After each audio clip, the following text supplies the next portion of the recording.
সোমবার থেকে লকডাউন। আগামী সোমবার থেকে এক সপ্তাহ সারা বাংলাদেশে লকডাউনের সিদ্ধান্ত নিয়েছে। প্রকৃতি রক্ষায় ঐক্যবদ্ধ না হলে পরাজয় নিশ্চিত, প্রধানমন্ত্রীর নিবন্ধন। এবং যুক্তরাষ্ট্রের কংগ্রেস ভবনে হামলা চেষ্টা, পুলিশ সদস্য ও হামলাকারী নিহত।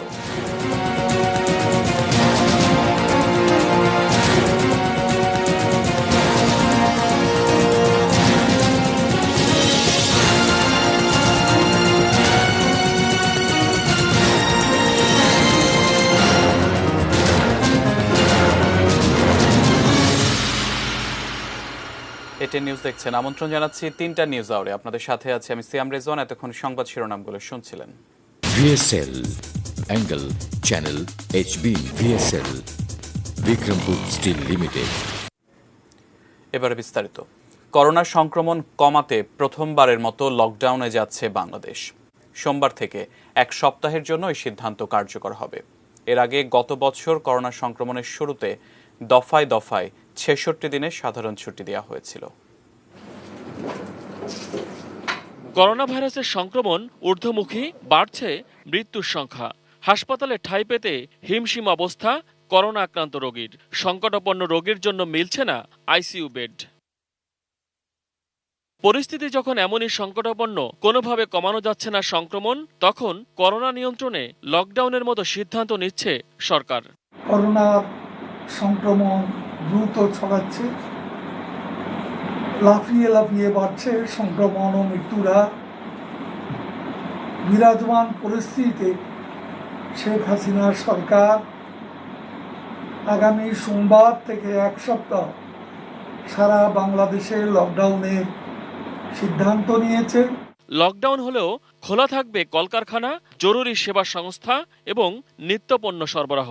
লকডাউন চলাকালে শুধু জরুরি সেবা দেয় সে ধরনের প্রতিষ্ঠানগুলো খোলা থাকবে, আর শিল্প কলকারখানা খোলা থাকবে, যাতে করে শ্রমিকরা স্বাস্থ্যবিধি মেনে এবং বিভিন্ন শিফটিং এর মাধ্যমে তারা কলকারখানায় কাজ করতে পারে।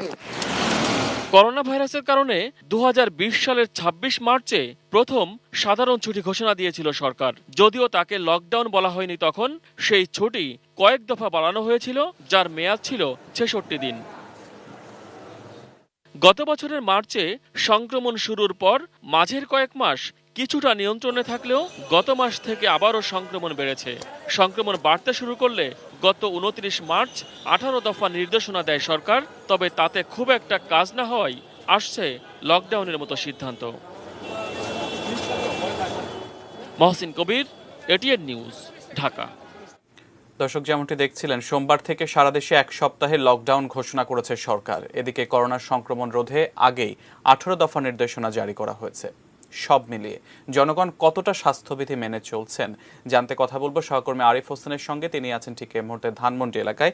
আরিফ, স্বাস্থ্যবিধি মানার ক্ষেত্রে গা ছাড়া ভাব আমরা অনেক আগে থেকে দেখছি। এর মধ্যে আজকে লকডাউনের একটা ঘোষণা এসেছে, এর আগে সরকার 18 দফা নির্দেশনাও দিয়েছে।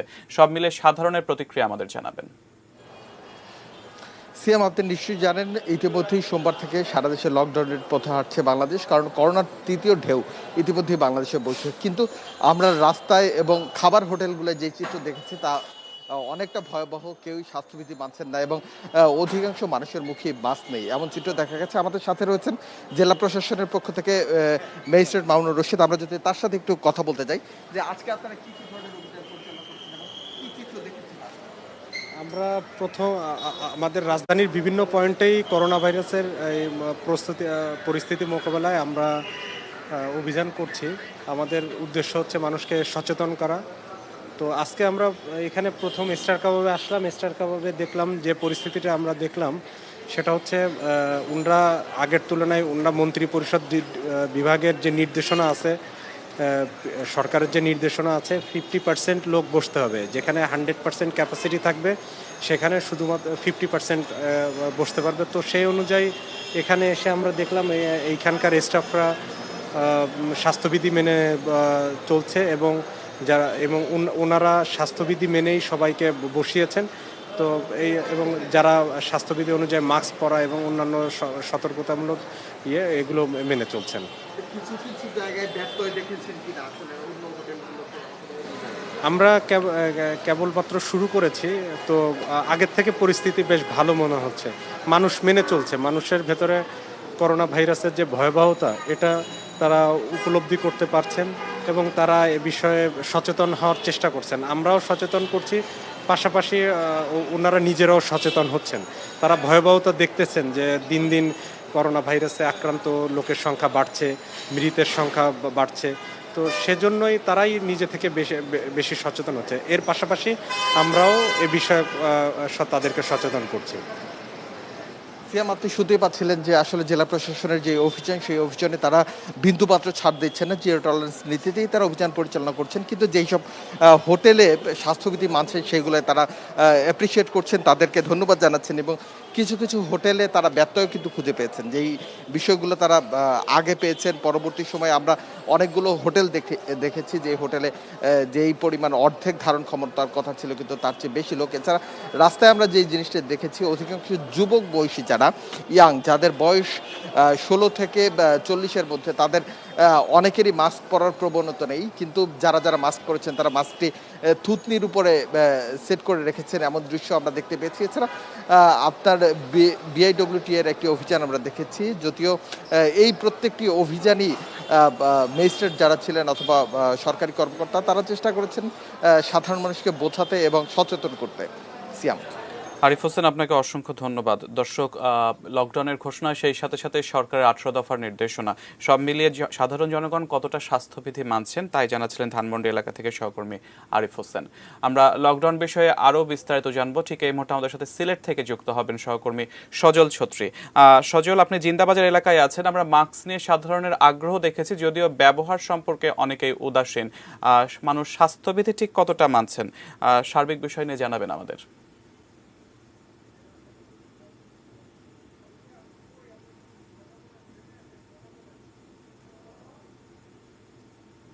দর্শক, সহকর্মী সজল ছত্রী আমাদের সাথে আছেন।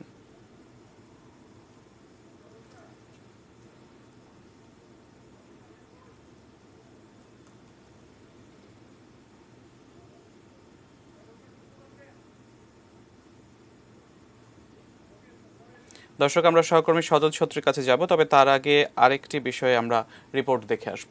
স্বাস্থ্যবিধি মানার ক্ষেত্রে গা ছাড়া ভাব যাচ্ছে না নগরবাসীর। মাস্কের প্রতি আগ্রহ বাড়লেও এর কার্যকর ব্যবহার সেভাবে হচ্ছে না।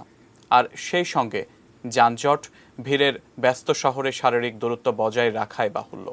তাই করোনা সংক্রমণ মোকাবেলায় দেয়া নির্দেশনার বাস্তবায়ন নিয়ে সন্দিহান জনসাধারণ।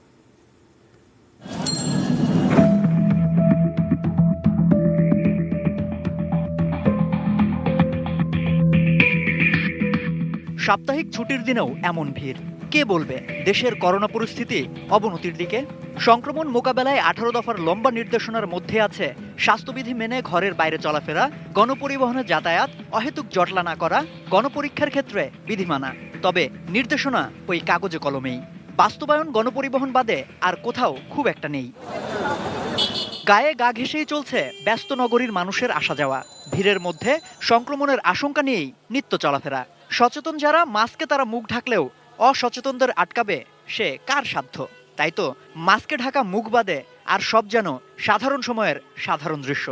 সচেতনতা তো নাই একদমই, কিছুটা অযৌক্তিকই লাগতেছে পুরো ব্যাপারটা, কিন্তু কিছু তো করার নাই। বাঙালি মানুষ তো আমরা চেষ্টা করি সব সময় শর্টকাটটা খোঁজা, আল্লাহর নামে দিয়ে আমরা কক্সবাজার চলে যাই। গত কয়েকদিন ধরেই গণপরিবহনের অর্ধেক আসনে বাড়তি ভাড়ায় যাত্রী পরিবহনের সিদ্ধান্ত নিয়ে আলোচনা চলছে। তবে বাস্তবতা হলো, ভাড়া বাড়লেও 2 আসনে একজন যাত্রী নেওয়ার নিয়ম মানা হচ্ছে না। প্রতি সিটে লোক 60% ভাড়া অলরেডি অনুযায়ী নিচ্ছে। আমাদের সরকারি পলিসি অনুসারে আমরা যানবাহনে এসে মানতে হচ্ছে, এটা জনগণের দুর্ভোগ। অফিস আদালত কিছু তো বন্ধ নাই, গাড়ি ঘোড়াতে 50% লোক নিতে বলা হচ্ছে, কিন্তু এই বাকি লোকগুলো কোথায় উঠবে? করোনার ঝুঁকি এড়াতে যখন এত পরিকল্পনা, নির্দেশনা জারি, তখন এর বাস্তবায়ন না করা হলে ভোগান্তি ছাড়া জনগণের প্রাপ্তি আর কতটুকু থাকে? সম্রাট আনোয়ার, এটিএন নিউজ, ঢাকা। দর্শক, লকডাউন এবং সাধারণের স্বাস্থ্যবিধি সম্পর্কে আমরা আবারও একটু বিস্তারিত জানবো। সিলেট প্রতিনিধি সজল ছত্রী এবার আমাদের সাথে যুক্ত হবেন। সজল, আপনি নিশ্চয়ই শুনতে পাচ্ছেন, জিন্দাবাজার এলাকায় আপনি আছেন আমরা জানি। সাধারণের মাস্ক ব্যবহারের প্রতি আগ্রহ থাকলেও ব্যবহার সম্পর্কে তারা চরম উদাসীন আমরা জানি। স্বাস্থ্যবিধি কতটা মানা হচ্ছে, বিস্তারিত জানাবেন। সিয়াম, আসলে গত এক সপ্তাহ করোনার চিত্রটা এমন যে সরকারও বাধ্য হচ্ছে নতুন করে লকডাউন দিতে ঘোষণা করতে। আগামী সোমবার থেকে সরকার ঘোষণা করেছে। আর সিলেটে অবস্থা কিন্তু আরও বেশি ঝুঁকিপূর্ণ। আমি আগে থেকে বলছি যে সিলেট কিন্তু জেলার মধ্যে ঝুঁকিপূর্ণ 5 নম্বরে আছে এবং 1 নম্বর সিলেট বিভাগের একটি জেলা মৌলভীবাজার আছে। আমরা যখন আজকে সকাল থেকে ঘুরে দেখছি মাঠে বা অন্যান্য দিনে আমরা দেখছি যে মাস্ক কিন্তু মানুষ সাথে রাখছেন। বিশেষ করে গত 15 দিন ধরে যখন সিলেটে উত্তর বৃদ্ধি পাচ্ছে করোনা আক্রান্তের সংখ্যা, তখন কিন্তু এটার প্রবণতা দেখা যাচ্ছে মাস্ক রাখছেন, কিন্তু লাগাতে কেন যেন তারা ভুলে যাচ্ছেন। আমরা যদি এখনও চিত্র দেখাই, দেখবেন যে অধিকাংশ মানুষের কাছে কিন্তু মাস্ক আছে, কেউ থুতনিতে ঝুলিয়ে রাখছেন, কেউ হাতে বা পকেটে রেখে দিচ্ছেন, মাস্কটা পরিধান করছেন না। একই অবস্থা সব জায়গায়, তবে বিশেষ করে রেস্টুরেন্ট এবং বাস স্ট্যান্ডগুলোতে কিন্তু মানুষের যারপরনাই ভিড়, এবং এই ভিড় থেকে করোনা সংক্রমণ ছড়ানোর আরও সম্ভাবনা বাড়ছে বলে তারা বলছেন। আপনারা জানেন যে সিলেটেই কিন্তু প্রবাসীদের মাধ্যমে সংক্রমণ ছড়ানোর জন্য সবচেয়ে ঝুঁকিপূর্ণ এলাকা হচ্ছে সিলেট, কারণ এখানে প্রতি সপ্তাহে 2টি করে ফ্লাইট আসে সরাসরি যুক্তরাজ্যে, যেখানে কিনা যুক্তরাজ্য বাংলাদেশিদের সেখানে প্রবেশে ইতিমধ্যে নিষেধাজ্ঞা আরোপ করেছে সংক্রমণ যখন বাংলাদেশে বাড়ছিল তখন। কিন্তু সেক্ষেত্রে তারা যেখানে আমাদের দেশে আসছেন, যদিও আমাদের দেশের মানুষ তারা প্রবাসী যারা আছেন তাদের কিন্তু আমাদের দেশে তাদেরকে আসতে কিন্তু না করা হচ্ছে না। তো এই পরিস্থিতিতে স্বাভাবিকভাবে সিলেটে করোনা সংক্রমণ ঊর্ধ্বগতি আমরা দেখতে পাচ্ছি। আমরা যদি দু একজনের সাথে একটু কথা বলি যে তারা আসলে মাস্ক, একটু আগে দেখছিলেন মাস্ক লাগাচ্ছিলেন, এখন লাগাচ্ছেন, আসলে মাস্কটা সবসময় পরিধান করা উচিত কিনা? জি, সবসময় উচিত। আচ্ছা, সরকার যে নতুন করে লকডাউন দিচ্ছে, এটা কি কতটুকু যুক্তিযুক্ত মনে করছে? না, এটা আমি যুক্তি মনে করছি, কারণ আমাদের ব্যবসায়ী যারা আছে আমরা তো খুবই অসুবিধার মধ্যে, আমরা তো রাস্তায় বসে যাব। পরিস্থিতি এতই নাজুক আমাদের, কারণ লকডাউনে তো কোনো দরকার ছিল না। কিন্তু মানুষ তো স্বাস্থ্যবিধি মানা উচিত। হ্যাঁ, মানা উচিত অবশ্যই, কিন্তু সরকারের একটা নিয়ম নীতি করে দেওয়া উচিত ছিল। কিন্তু মানুষও তো স্বাস্থ্যবিধি মানছে না। আমরা দেখছেন যে বলছেন যে উনি লকডাউনে ব্যবসায়ীদের ক্ষতি হচ্ছে, এটা উনি বুঝছেন। আমরা আরেকজনের সাথে একটু কথা বলি। আচ্ছা, আপনি মাস্ক লাগাচ্ছেন না কেন? মাস্ক আছে সাথে, জানেন সরকার নতুন করে লকডাউন ঘোষণা দিচ্ছে, এখন খাওয়া আসলাম উঠে আইছে আর সরণ নাই। অনেকেই দেখছি এরকম মাস্ক লাগাচ্ছেন না, দেখছেন দেখছিলেন যে সাধারণ মানুষ বলছিলেন যে মাস্ক আছেন, লাগাতে ভুলে যাচ্ছেন। সেক্ষেত্রে প্রশাসনের কিন্তু আরেকটু নজরদারি প্রয়োজন বলে তারা যারা আছেন তারা বলছেন, এবং ব্যবসায়ীরা কিন্তু বলছেন যে লকডাউন দিলে তারা কিছু আরও একটু সংকটে পড়বে। কিন্তু করোনা যেহেতু আবার নতুন করে প্রভাব বিস্তার করছে, সেক্ষেত্রে আসলে আর বিকল্প পথেই মানুষকে স্বাস্থ্যবিধি বানাতে হলে প্রশাসনের আরও কঠোর হওয়াই উচিত বলে সবাই মনে করছে। সজল ছত্রী, আপনাকে ধন্যবাদ। দর্শক, সিলেটে সাধারণ কতটা স্বাস্থ্যবিধি মানছেন এবং লকডাউন বিষয়ে সাধারণের প্রতিক্রিয়া সম্পর্কে জানাচ্ছিলেন প্রতিনিধি সজল ছত্রী। প্রধানমন্ত্রী শেখ হাসিনা ডিপ্লোম্যাট ম্যাগাজিনের এপ্রিল সংখ্যায় প্রকাশিত এক নিবন্ধে লিখেছেন, প্রকৃতির রুদ্ররোষের বিরুদ্ধে এই যুদ্ধে ঐক্যবদ্ধ না হলে আমাদের পরাজয় নিশ্চিত। যে প্রকৃতি আমাদের বাঁচিয়ে রেখেছে, খুব সচেতনভাবে আমরা তাকে ধ্বংস করে চলেছি। তাই পৃথিবীকে বাঁচাতে এ বছরের শেষে গ্লাসগোতে 26তম বিশ্ব জলবায়ু সম্মেলন COP26 বসার আগেই উন্নত দেশগুলোর তরফ থেকে কার্বন নিঃসরণ কমানোর উচ্চাভিলাষী পরিকল্পনা আশা করছেন তিনি। প্রধানমন্ত্রী মনে করেন CVF COP26 শক্তিশালী ঐক্য গড়ে তোলা গুরুত্বপূর্ণ। আগামী নভেম্বরে জলবায়ু সম্মেলনে ঢাকা, গ্লাসগো CVF COP26 ঐক্যের ঘোষণা চান তিনি।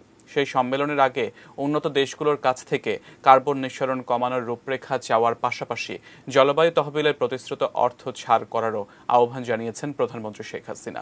তিনি লিখেছেন, এদেশের বহু মানুষের জন্য জলবায়ু পরিবর্তন মানে অস্তিত্বের সংকট। প্রতি বছর প্রাকৃতিক দুর্যোগের কারণে বাংলাদেশ তার জিডিপির 2% হারায়। পাশাপাশি বিশাল সংখ্যক রোহিঙ্গার ভার বহন করে চলায় বাংলাদেশকে পরিবেশগত মূল্য চুকাতে হচ্ছে। এর ক্ষতিপূরণ কে দেবে, প্রশ্ন রাখেন শেখ হাসিনা। দেশের বাইরের খবর, যুক্তরাষ্ট্রের কংগ্রেস ভবন ক্যাপিটালে নাশকতার চেষ্টা হয়েছে। এ ঘটনায় পুলিশের এক সদস্য নিহত ও আরেকজন আহত হয়েছেন, আর পুলিশের গুলিতে নিহত হয়েছেন সন্দেহভাজন হামলাকারী। ক্যাপিটল ভবনে গত 6 জানুয়ারি তখনকার প্রেসিডেন্ট ডোনাল্ড ট্রাম্পের সমর্থকদের হামলার পর শুক্রবার এ ঘটনা ঘটল। মার্কিন কংগ্রেসের একজন জ্যেষ্ঠ সহকারী ও ক্যাপিটল পুলিশ জানিয়েছে, সন্দেহভাজন ওই ব্যক্তি গাড়ি নিয়ে ক্যাপিটল ভবনের দিকে যাওয়া কনস্টিটিউশন অ্যাভিনিউয়ের নিরাপত্তা বেষ্টনী ভাঙার চেষ্টা করেন। এরপর তিনি ছুরি নিয়ে পুলিশের ওপর হামলা চালান। এতে 2 পুলিশ সদস্য আহত হন। পরে সন্দেহভাজন ওই ব্যক্তিকে গুলি করে পুলিশ। এতে হামলাকারী নিহত হন। চিকিৎসাধীন অবস্থায় এক পুলিশ সদস্য মারা গেছেন। মেট্রোপলিটন পুলিশ বিভাগের ভারপ্রাপ্ত প্রধান রবার্ট কন্টে বলেছেন, এখন পর্যন্ত এই হামলাকে সন্ত্রাসবাদের ঘটনা বলে মনে হচ্ছে না। ঘটনার পরপরই ক্যাপিটাল ভবন এলাকা লকডাউনের পাশাপাশি আবারও ন্যাশনাল গার্ড মোতায়েন করা হয়েছে।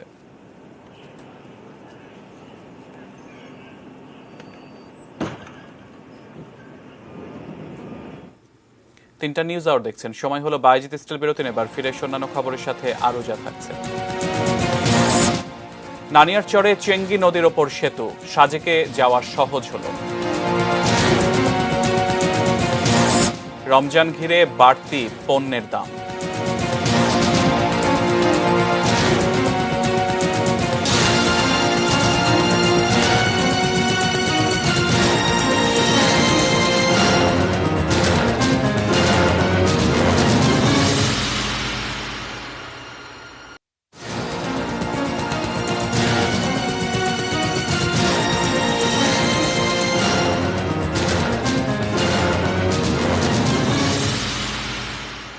বিরতির পর আমন্ত্রণ তিনটা নিউজ আওয়ারে। ধন্যবাদ আমাদের সঙ্গে থাকার জন্য। দর্শক, আবারও লকডাউন প্রসঙ্গ। লকডাউনে সাধারণের প্রতিক্রিয়া এবং সরকারের নির্দেশনা মেনে কতটা স্বাস্থ্যবিধি মেনে চলা হচ্ছে সে বিষয়ে জানতে আমরা চট্টগ্রামে যাচ্ছি। চট্টগ্রাম সহকর্মী মনিরুল ইসলাম আমাদের সাথে সরাসরি যুক্ত হবেন। মনিরুল, আপনি ঠিক এই মুহূর্তে অলংকার মোড়ে আছেন, সেখানে স্বাস্থ্যবিধি ঠিক কতটা মানা হচ্ছে, সাধারণের প্রতিক্রিয়া এ বিষয়ে জানাবেন।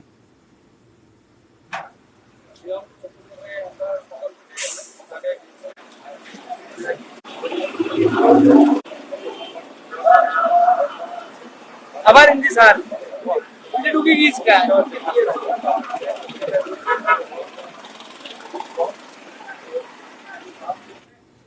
দর্শক, আমরা সহকর্মী মনিরুল ইসলামের সাথে পরবর্তীতে আবারও যুক্ত হওয়ার চেষ্টা করব।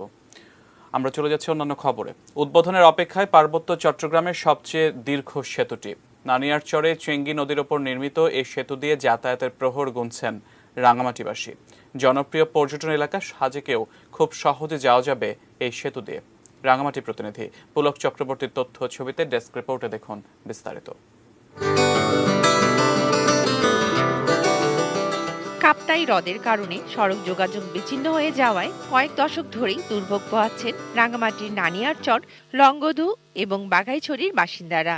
চেঙ্গি নদীর ওপর 500 মিটারের সেতুটি স্বপ্ন দেখাচ্ছে দুর্গম এই 3 উপজেলার মানুষকে। হাসপাতাল থেকে যদি একটা রোগী নিয়ে যাইতো হইতো অনেক কষ্ট হইতো, অনেক সময় দেখা যেত ঘাটের অপেক্ষায় অনেক রোগীর ঝুঁকিপূর্ণ হয়ে যেত। এখন ব্রিজ হওয়ার কারণে অনেক সুবিধা হয়েছে। এখন সরাসরি ঢাকা, চট্টগ্রাম বা সারা সমগ্র বাংলাদেশে পৌঁছে যাচ্ছে এবং এইখানে শিক্ষা, চিকিৎসা, বাসস্থান অনেক কিছুর উন্নতি হচ্ছে। রাঙামাটি থেকে নানিয়ারচরের দূরত্ব প্রায় 40 কিলোমিটার। কাপ্তাই হ্রদের ওপর দিয়ে নৌপথে সময় লাগতো অন্তত 2 ঘন্টা, এখন 1 ঘন্টাও লাগবে না। তবে নানিয়ারচর থেকে লংগদু পর্যন্ত 18 কিলোমিটার সড়কটি নির্মাণ হলেই পুরো সুবিধা পাবে বাঘাইছড়ি ও লংগদুর বাসিন্দারা। কিছুদিনের মধ্যেই বৃষ্টি উদ্বোধন করবেন মাননীয় প্রধানমন্ত্রী। ইতিমধ্যেই আপনারা জানেন যে অত্র এলাকায় মানুষজন অত্যন্ত এই ব্যাপারে আনন্দিত, কারণ এই এলাকার ব্যবসা বাণিজ্য এবং ফসল উৎপাদন সবকিছুই এই বৃষ্টির মাধ্যমে একটি অন্যতম নতুন মাত্রা পাবে। যাতায়াত সহজ করার পাশাপাশি এই সেতু এখানকার মানুষের শিক্ষা, চিকিৎসা এবং আর্থসামাজিক উন্নয়নে গুরুত্বপূর্ণ পরিবর্তন নিয়ে আসবে বলে প্রত্যাশা করছেন সবাই। এই সেতু হওয়াতে আমার এলাকার জনগণ অত্যন্ত কৃতজ্ঞ এবং অত্যন্ত আনন্দিত। 2017 সালের 16 নভেম্বর সেনাবাহিনীর তত্ত্বাবধানে সেতুটির নির্মাণ কাজ শুরু হয়। ব্যয় হয়েছে প্রায় 120 কোটি টাকা। Shakil Aziz, desk report, ATN news. জানাবো সোশ্যাল ইসলাম ব্যাংক লিমিটেড বাণিজ্য সংবাদ।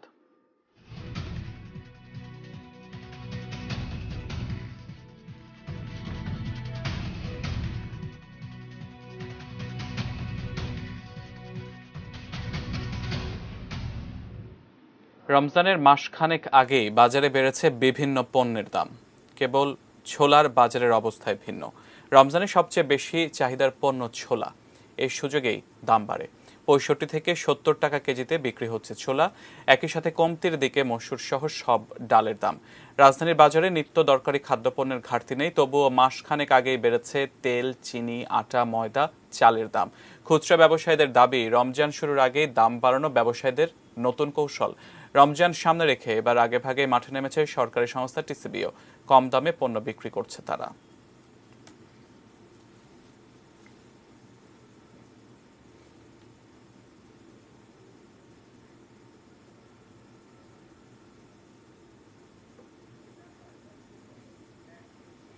এবার ম্যাক্স ব্যাগের সৌজন্যে বইমেলা প্রতিদিন।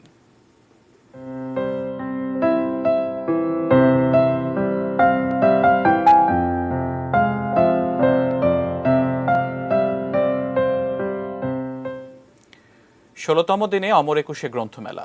ছুটির দিনটায় পাঠক আর দর্শনার্থীদের উপস্থিতিতে মেলা প্রাঙ্গণ ছিল অন্য দিনগুলোর চাইতে সরব। আরও জানাচ্ছেন সহকর্মী সাদিয়া ন্যান্সি। সকালে মেডিকেল কলেজের ভর্তি আর দুপুরের হেফাজতের সমাবেশ করোনার দ্বিতীয় ঢেউ নিয়ে সবার উদ্যোগকে তাচ্ছিল্য করার জন্য যথেষ্ট। শুক্রবারের দিনটা অমর একুশে গ্রন্থমেলার ১৬তম দিন।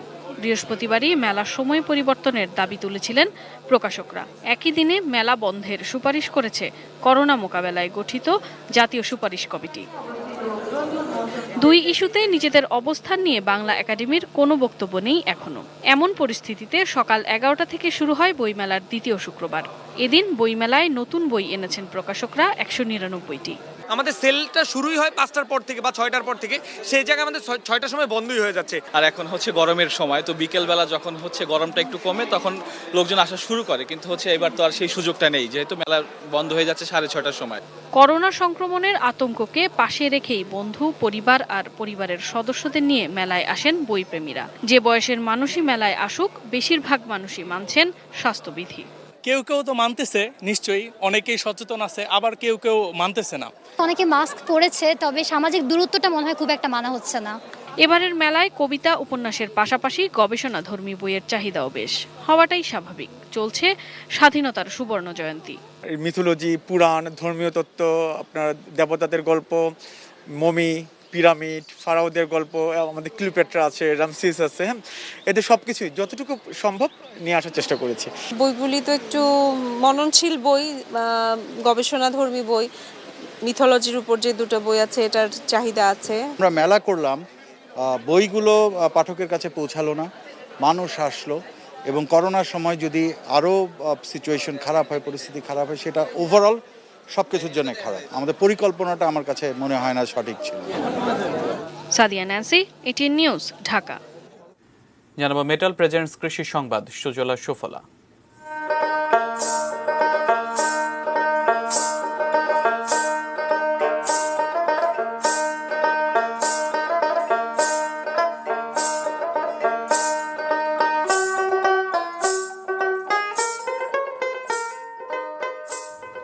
উত্তরের জেলা নীলফামারীতে সূর্যমুখী চাষের পর অল্প পরিসরে শুরু হয়েছে তেল উৎপাদন।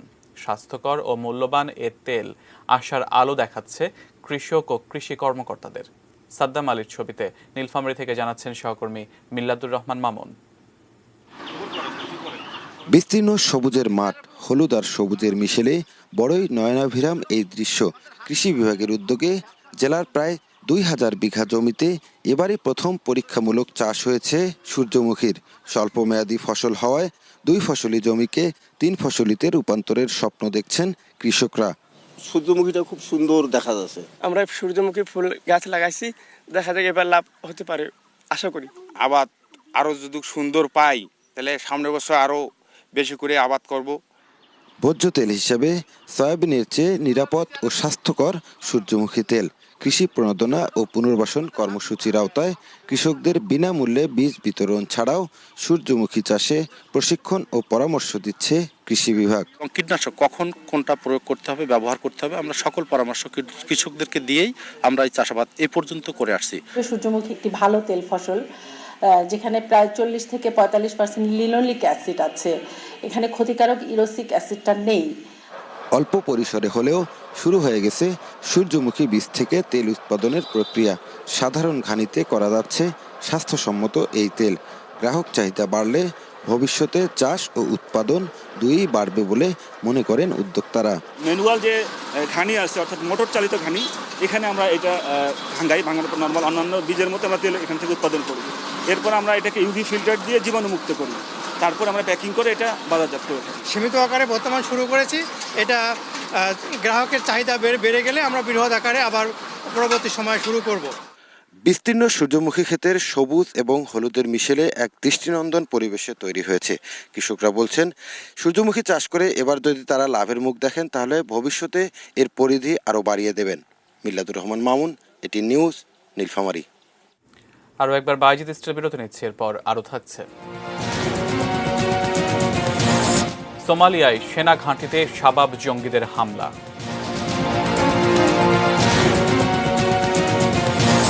লকডাউনের প্রজ্ঞাপন জারির পর বাংলাদেশ গেমস নিয়ে সিদ্ধান্ত।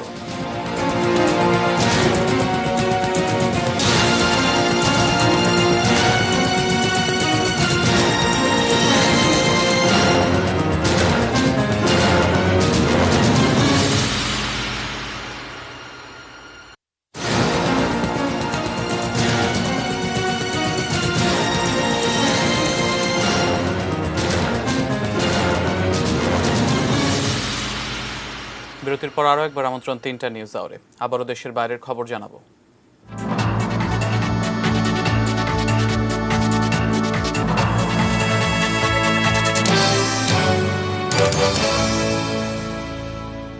সোমালিয়ায় দুটি সেনা ঘাঁটিতে শনিবার হামলা চালিয়েছে আল শাবাব জঙ্গিরা।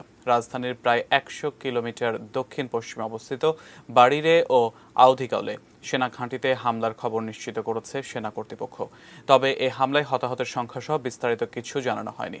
প্রত্যক্ষদর্শীরা জানায়, ওই সেনা ঘাঁটি দুটিতে পরপর দুটি বিস্ফোরণের শব্দ পাওয়া গেছে। তৃতীয় হামলাটি চালানো হয় সেনাবাহিনীর একটি গাড়িবহর লক্ষ্য করে।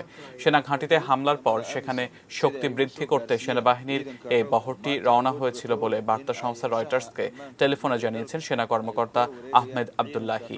তাৎক্ষণিকভাবে আল শাবাব জঙ্গি গোষ্ঠীর পক্ষ থেকে এই হামলাগুলোর দায়িত্ব স্বীকার করা হয়। এক বিবৃতিতে তারা জানায়, সেনা ঘাঁটি দুটিতে দুটি আত্মঘাতী গাড়ি বোমা হামলা চালানো হয়। এ সময় সেনাবাহিনীর 3টি গাড়িতে অগ্নিসংযোগ ও 2টি গাড়ি ছিনতাই করা হয়েছে বলে আল শাবাবের বিবৃতিতে উল্লেখ করা হয়। জানাবো খেলার খবর।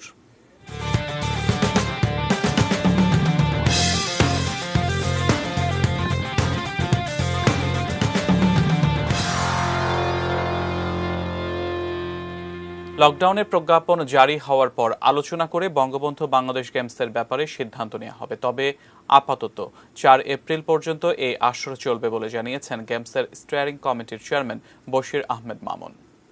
এই মুহূর্তে আমাদের সিদ্ধান্ত হলো যে 4 তারিখ পর্যন্ত আমাদের যে গেমসগুলো আছে সেগুলো শেষ করা, এবং এটা ইনশাল্লাহ 4 তারিখে বিকালের মধ্যে অনেকগুলোই, প্রায় সবগুলোই বডি কন্ট্যাক্ট গেমগুলো শেষ হয়ে যাবে। এরপরে বাকি থাকবে হয়তো কিছু বডি কন্ট্যাক্ট গেম না, ডিভিশনাল গেমগুলো, সেগুলোর ব্যাপারে আমরা স্বাস্থ্য মন্ত্রণালয়ের নির্দেশনার প্রেক্ষিতে কাজ করব। দর্শক, এরই সাথে সাথে শেষ করব 3টা নিউজ আওয়ার। তবে তার আগে এক নজরে সংবাদ শিরোনামগুলো দেখে নেব আরও একবার। সোমবার থেকে লকডাউন। আগামী সোমবার থেকে 1 সপ্তাহ সারা বাংলাদেশে লকডাউনের সিদ্ধান্ত নিয়েছে। প্রকৃতি রক্ষায় ঐক্যবদ্ধ না হলে পরাজয় নিশ্চিত, প্রধানমন্ত্রীর নিবন্ধ। যুক্তরাষ্ট্রের কংগ্রেস ভবনে হামলা চেষ্টা, পুলিশ সদস্য ও হামলাকারী নিহত। নানিয়ারচরে চেঙ্গি নদীর ওপর সেতু, সাজেকে যাওয়া সহজ হল। রমজান ঘিরে বাড়তি পণ্যের দাম।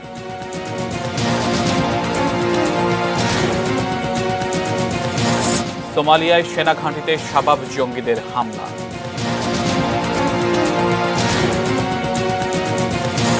এবং লকডাউনের প্রজ্ঞাপন জারির পর বাংলাদেশ গেমস নিয়ে সিদ্ধান্ত।